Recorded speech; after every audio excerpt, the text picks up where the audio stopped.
Les histoires du mercredi. Isabelle la chèvre. Il était une fois un vieux roi qui était très riche et très laid.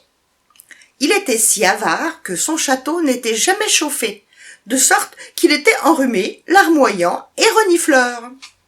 Ce vieux grincheux n'était bien sûr pas marié, et ceci l'inquiétait beaucoup. Il savait que s'il venait à mourir sans héritier, tous ses biens reviendraient au peuple, et ça, il ne le voulait pas. Un matin de bonne heure, il décida d'aller arpenter la campagne pour trouver la femme qui lui conviendrait.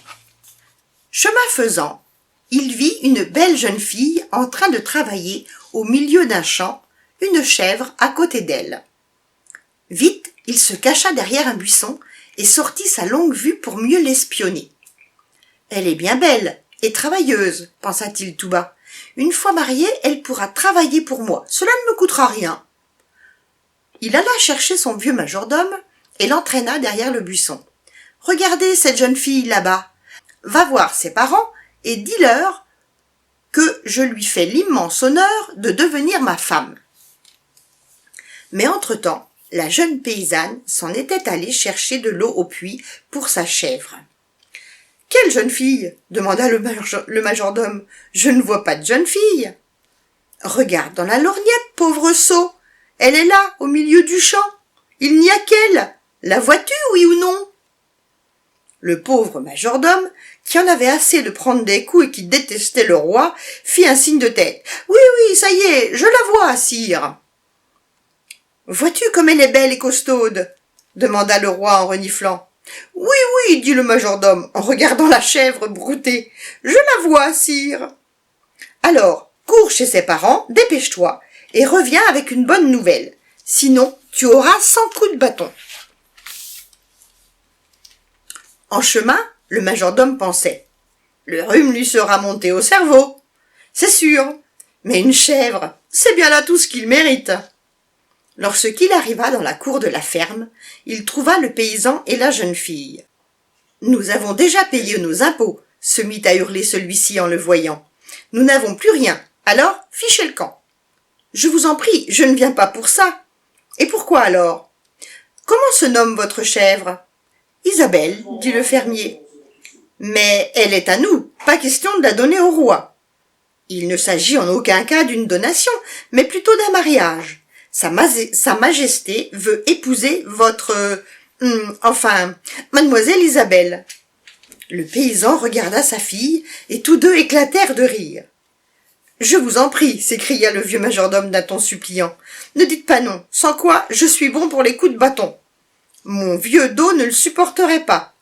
La cérémonie aura lieu demain, et quelques heures avant, la femme de chambre de sa majesté viendra pour habiller la future mariée. » Ils rirent de plus belle, mais détestant le roi, ils acceptèrent de donner la main de leur chèvre.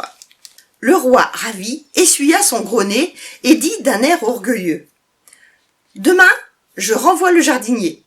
Ma femme prendra sa place au jardin. » Le lendemain matin, comme prévu, la femme de chambre du château vint pour habiller la future épouse. Elle fut très troublée en la voyant, mais comme elle détestait le roi, elle prit un réel plaisir à faire son travail avec soin et ne négligea aucun détail. Isabelle la chèvre était d'un caractère doux et tout se passa bien. Elle se laissa habiller et on fixa une jolie couronne de fleurs sur sa tête. Il ne restait plus qu'à la conduire au château. Avec son escapade matinale, le rhume du roi avait pris une ampleur monstre. Il en tenait d'ailleurs son majordome entièrement responsable. Assis sur son trône, le dos tout voûté, il respirait de l'eucalyptus, le visage enfoui sous une serviette de toilette pour ne pas laisser les vapeurs s'échapper.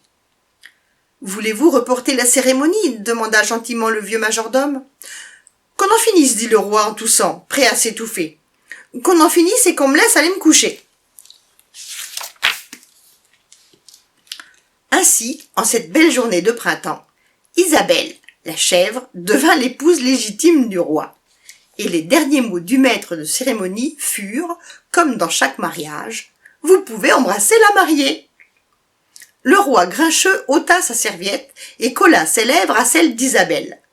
Immédiatement, il ouvrit des yeux tout grands et poussa un cri horrible en découvrant que sa femme avait 4 pattes, une barbiche et qu'elle mâchouillait ses dentelles. Il en tomba reine mort d'une crise cardiaque. Tout le monde applaudit la nouvelle reine qui mangeait son bouquet nuptial avec ardeur. Et savez-vous ce que l'on raconte? Tous les biens du roi furent partagés.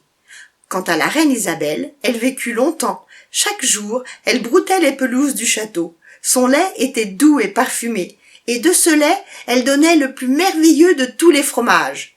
Royal, bien évidemment. Et voilà, l'histoire est terminée. Je vous fais à tous des gros bisous. À la prochaine!